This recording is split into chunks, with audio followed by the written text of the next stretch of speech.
কিছু কিছু ব্যাপার আছে যেগুলোতে রোজা ভাঙে না, কিন্তু আমাদের মধ্যে ব্যাপক সংশয় তৈরি হয়, কনফিউশন তৈরি হয় যে আসলে কি রোজাটা ভাঙলো কিনা। যে কিছু কিছু কাজ আছে যেগুলো করলে আসলে রোজা ভাঙে না। Things or actions that don't invalidate the fast, এটা আপনার রোজা ভাঙবে না। সেগুলো কি? এক নাম্বার হচ্ছে ভুল করে যদি কেউ খায়, যেটা আমাদের আগের পয়েন্টে আমি ক্লিয়ার করে দিয়েছি, অথবা জোর করে যদি কাউকে খাওয়ানো হয়, তার রোজা ভাঙবে না। এটা দুই নাম্বার হচ্ছে এটা বিবাহিতদের জন্য, যেহেতু মোস্ট অফ দা অডিয়েন্স আর 18+, কোনো অসুবিধা নাই। আর ইসলামে কথাগুলো আসলে বাঁচতে হলে জানতে হবে। সেটা হচ্ছে আমরা শুনেছি যে বিবাহিতরা ফিজিক্যাল ইন্টারকোর্স যদি করে, দেহ থেকে সিমেন আউট হলে রোজা ভেঙে যায়, কিন্তু স্বাভাবিক মেলামেশাতে রোজা ভাঙে না। কিস করা, হাগ করা হাজবেন্ড ওয়াইফের মধ্যে, এই যে সখ্যতা, এই ব্যাপারগুলো যদি দিনের বেলায় ঘটে, এতে রোজা ভাঙে না। ব্যাপারটা বুঝতে পেরেছেন না সবাই? একটা দলিল শুনেন। আম্মা জান আয়েশা রাদিয়াল্লাহু তাআলা আনহা বলেন, কারণ নবী সাল্লাল্লাহু আলাইহি ওয়াসাল্লাম ইয়াকাব্বিলু ওয়া হুয়া সাইম, রমাদানের রোজা অবস্থায় তিনি আমাদেরকে কিস করতেন, ওয়া ইউবাশিরু, আমাদেরকে হাগ করতেন, ওয়া হুয়া সাইম, রোজা অবস্থায়। এতে রোজার কোনো সমস্যা হতো না। তবে এটা রিকমেন্ডেড না। স্বামী স্ত্রীর একান্ত মেলামেশা দিনের বেলা রিকমেন্ডেড না, কারণ এটা থেকে সে সেক্সুয়ালি এক্সাইটমেন্টের দিকে চলে যেতে পারে। ফলে ভুল করে সে এমন কাজ করে ফেলতে পারে যেটাতে তার রোজাটাই ভেঙে যাবে। আর ইচ্ছা করে রোজা ভাঙলে কি করতে হয়? কাজাও কাফারাও, খবর আছে না? সেজন্য এটা খেয়াল রাখতে হবে।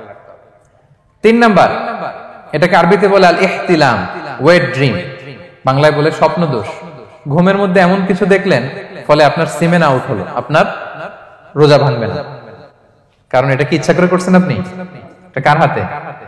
আল্লাহর হাতে। এতে রোজা ভাঙে না, শুধু আপনি ঘুম থেকে উঠে ফরজ গোসলটা করে নিলেই হবে। 4 নাম্বার হচ্ছে ব্লাড টেস্ট। অনেকে বলে যে হুজুর ব্লাড টেস্ট করা যাবে কিনা রমাদানে? ব্লাড টেস্ট করা যাবে।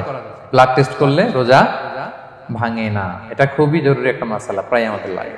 1-2 সিরিঞ্জ ব্লাড নিলে ভাঙে না। তবে যদি অনেক বেশি অ্যামাউন্টের ব্লাড নেয়, এতে যদি আপনি ক্লান্ত হয়ে পড়েন, সেক্ষেত্রে আপনি রোজা ভাঙতে পারবেন, পরে কাজা করলে হবে। 5 নাম্বার হচ্ছে অনিচ্ছাকৃত বমি। এটা আমি আগেও ক্লিয়ার করেছি যে ইচ্ছাকৃত বমি করলে রোজা ভাঙে, কিন্তু অনিচ্ছাকৃত যদি বমি চলে আসছে, ভমিটিং হচ্ছে, আমার রোজা ভাঙবে না। 6 নম্বরে নোজ ব্লিডিং, নাক দিয়ে অনেকে রক্ত পড়ে না, নাক দিয়ে রক্ত ঝরলে মানুষের রোজা ভাঙে, আনলেস যদি অনেক বেশি অ্যামাউন্টের হয়, আপনি ক্লান্ত হয়ে পড়েন, তখন তো আপনি রোজা ভাঙতে পারবেন। 7 নাম্বার, রোজা রেখে দাঁত ফেলতে পারবো কিনা? জি, রোজা রেখে আপনি আপনার দাঁতকে রিমুভ করতে পারবেন, খুব বেশি যাতে রক্ত বের না হয় সেটা আপনি খেয়াল রাখবেন। দাঁত ফেললে যে রক্ত বের হয়, এতে রোজা ভাঙে না। 8 নম্বর পয়েন্টটা খুবই গুরুত্বপূর্ণ, এটা খেয়াল করে শুনতে হবে। কান দুইটা খরগোশের কানের মতো খাড়া করে শুনেন, খুব মনোযোগ দিয়ে। 8 নম্বরটা হচ্ছে ইনজেকশন। রোজা রেখে ইনজেকশন দেওয়া যাবে কিনা? কিছু কিছু ইনজেকশন দেওয়া যাবে, কিছু কিছু দেওয়া যাবে না। কোনগুলো দেওয়া যাবে না? এনার্জেটিক ইনজেকশন দেওয়া যাবে না। যে ইনজেকশনে ফুড সাপ্লিমেন্টারি আছে, যেটার মধ্যে নিউট্রিশন ভ্যালু আছে, এই ইনজেকশন গুলো দেওয়া যাবে না। এমনও ইনজেকশন আছে যেটা দিলে 7 দিন আপনার আর খাওয়া লাগবে না, একেবারে তরতাজা। এরকম ইনজেকশন দেওয়া যাবে? তো আপনি সিস্টেম করে খাইলেন কেমন জানো, তাই না? আপনি অন্য ওয়েতে দেহে এনার্জি ইনপুট করলেন, এটা করলে রোজা ভেঙে যাবে। তাহলে food supplementary injection, nutrition value আছে এরকম injection, energetic injection, energy boost up করে এরকম ইনজেকশন দিলে রোজা ভেঙে যায়, এগুলো দেওয়া যাবে না। কিন্তু পেইন কিলার যে ইনজেকশন গুলো আছে, এটা দিতে পারবেন। পেইন কিলার ইনজেকশন দিতে পারবেন, অ্যান্টিবায়োটিক ইনজেকশন দিতে পারবেন, অ্যানেস্থেটিক ইনজেকশন দিতে পারবেন, এই জাতীয় মেডিকেশন ইনজেকশন গুলো দিতে পারবেন। কোভিডের যে ইনজেকশন, এগুলো আপনি দিতে পারবেন। এগুলোতে রোজা ভাঙে না, কারণ এগুলোতে আপনার স্টোমাকে কিছু পৌঁছেও না, আপনাকে শক্তিবর্ধক কিছু দেহে প্রবেশও করাচ্ছে না, আপনার এনার্জিও বাড়ে না, আপনার এনার্জি বাড়ে না, আপনার নিউট্রিশন ভ্যালু অ্যাড হয় না, আপনার স্টোমাকে কিছু পৌঁছে না, এই জাতীয় সব ইনজেকশন দেওয়া যায়। ইনজেকশনের পয়েন্টটা ক্লিয়ার? 9 নম্বরে কিছু কমন ব্যাপার আছে, এই কমন জিনিসগুলো আমাদের মনের মধ্যে প্রায় প্রশ্ন জাগে যে এগুলো করা যাবে কি যাবে না, এগুলো ক্লিয়ার করি। এর মধ্যে 1 নম্বর হচ্ছে টুথপেস্ট। রোজা রেখে টুথপেস্ট দিয়ে ব্রাশ করা যাবে কিনা? বলেন, যাবে কি যাবে না? যাবে, কে কে হাত তুলুন তো দেখি। হ্যাঁ, মাত্র 1 জন, 2 জন, 3 জন, 4 জন, 5 জন, 6 জন, দল ভারী হচ্ছে আস্তে আস্তে। হ্যাঁ, টুথপেস্ট দিয়ে ব্রাশ করা যাবে কি যাবে না? যাবে মাত্র 5 জন, আর যাবে না কয়জন দেখি? যাবে না, অনেকে যাবে না, অনেকে হাত তুলে নাই, ভাবছে কোন জায়গায় হাত তুলে কোন বিপদে পড়ি। চুপচাপ দেখি যে কোনটা জিতে। যাবে না? যাবে না, দল ভারী না? যাবে? এই সুন্দর বলছে, যাবে, কিন্তু না করাই ভালো। হ্যাঁ যাবে। টুথপেস্ট দিয়ে ব্রাশ করলে রোজা ভাঙে না, তবে যদি খুব স্ট্রং টুথপেস্ট হয় এগুলো ব্যবহার না করা ভালো। দিনের বেলায় মেসওয়াক করা ভালো। হ্যাঁ, মেসওয়াক করলে ওইটা সবচেয়ে সেফ। তবে যদি আপনি টুথপেস্ট দিয়ে ব্রাশ করেন আপনার রোজা ভাঙবে না ইনশাআল্লাহ। কেউ কেউ মাকরু বলেছেন, কিন্তু আপনার রোজা ভাঙবে না। মাউথ ওয়াশ সেম, যাবে, কিন্তু রেকমেন্ডেড না। হ্যাঁ, গার্গল করতে গেলে আবার ভিতরে চলে যাবে। সিম্পলি কুলি করা যাবে, কিন্তু আপনার রোজা ভাঙবে না। কিন্তু দিনের বেলায় আমরা টুথপেস্ট, মাউথ ওয়াশ এগুলো ইউজ না করে কোনটা সাজেস্ট করি? কোনটা? মেসওয়াক। এরপর রোজা রেখে আতর দেয়া যাবে, কোনো সমস্যা নাই।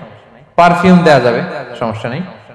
আই ড্রপ দেয়া যাবে, চোখে ড্রপ দেয়া যাবে, আইলাইনার দেয়া যাবে, কাজল দেয়া যাবে, এগুলোতে রোজা ভাঙে না। এরপরে ডায়াবেটিক পেশেন্ট যারা আছে তারা ইনসুলিন দিতে পারবেন, এত রোজা ভাঙে না।